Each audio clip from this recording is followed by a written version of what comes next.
Michael, to answer your question, I really believe that LeBron knows he can't beat this duo of Dwayne Wade and Chris Bosh. So you know what he did?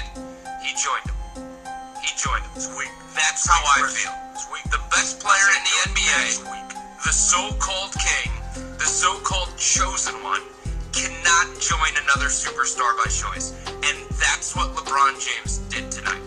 That's what he did tonight. That is my biggest problem with some people calling him the best player in the NBA. He might be the most talented, he might be the most skilled, but the best damn player in the NBA doesn't need to go to another superstar's team to win a championship. He needs to lace up his sneakers and say, bring it on, guys. I'll take you down. Kobe would do it. Jordan would do it. All the greats would do it. They would welcome the challenge. Instead, LeBron James, the so-called king, is joining Dwayne Wade in his palace to win a championship. That is crap.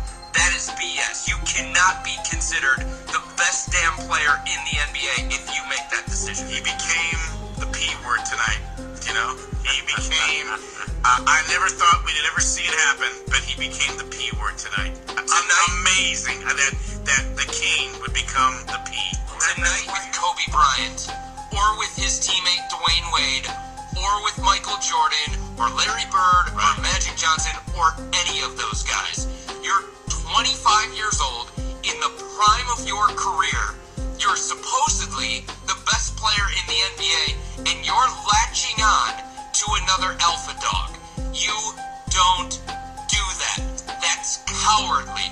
Instead, what you should do is lace him up, welcome the challenge, and say, you know what, Dwayne Wade? I'm gonna beat your ass. That's what he should have done. And not only did he go on national TV, Greg, and do this, listening to him talk, he had no compassion in his voice at all. I think he looked uncomfortable. He did. But I agree with you. There was no compassion to the city of Cleveland. He was nervous. He was uncomfortable.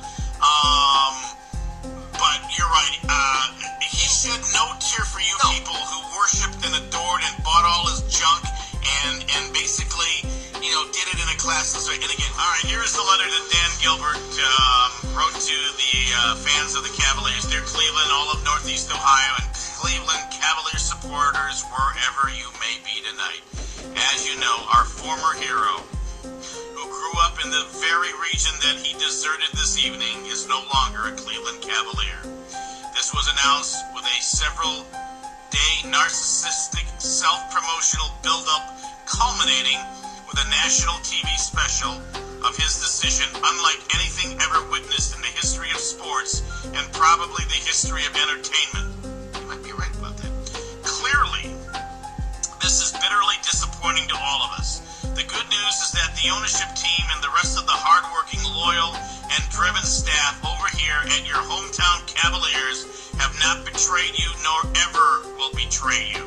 There is so much more to tell you about the events of the recent past and our more exciting future. Over the next several days and weeks, we will be communicating much of that to you. You simply don't deserve this kind of cowardly betrayal. You have given so much and deserve so much more. In the meantime, I want to make one statement to you tonight, in capital letters. I personally guarantee that the Cleveland Cavaliers will win an NBA championship before the self-titled former king wins one. You can take that to the bank. If you thought we were motivated before tonight to bring the hardware to Cleveland, I can tell you that this shameful display of selfishness and betrayal by one of our very own has shifted our motivation to previously unknown and previously never experienced levels. Some people think that they should go to heaven but not have to die to get there. Sorry, but that's simply not how it works. The shocking act of disloyalty from our homegrown chosen one sends the exact opposite lesson of what we want our children to learn and who we want them to grow up to become.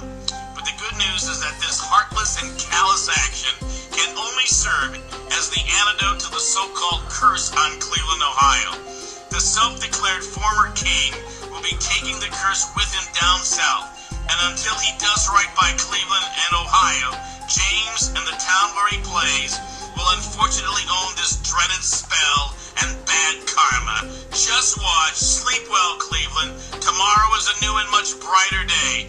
I promise you that our energy, focus, capital, knowledge, and experience will be directed at one thing and one thing only. Trading Mo Williams? No, I hate to say that.